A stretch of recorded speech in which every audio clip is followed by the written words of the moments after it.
ត់ស្យាត់សាងស្នាព្រះចិនស្រី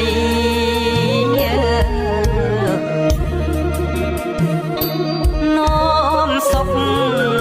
រលត់ចាផុតទុក្ខភ័យសុខក្នុងលោកីពងទៅបរលោនោមសុខរលត់ចាផុតទុក្ខភ័យសុខក្នុងលោកី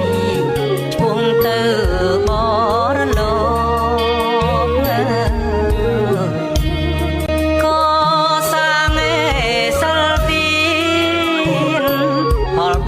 វិជ្ជមាន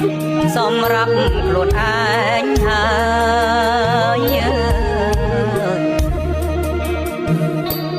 មកវិញរាល់អំពើអង្បាយមុខអាចរំដោះទុក្ខសាងសុខលោកីមកវិញរាល់អំពើអង្បាយមុខអាចរំដោះទុក្ខសាងសុខលោកីសូមពុទ្ធនេបរិស័ទគោរពមាត់ស្យាត់សាងស្នាព្រះចិនស្រី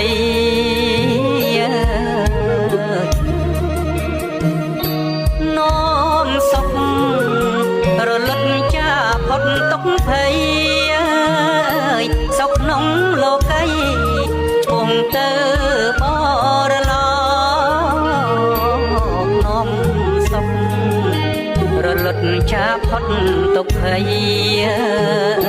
សុខក្នុងលោកីពងទៅ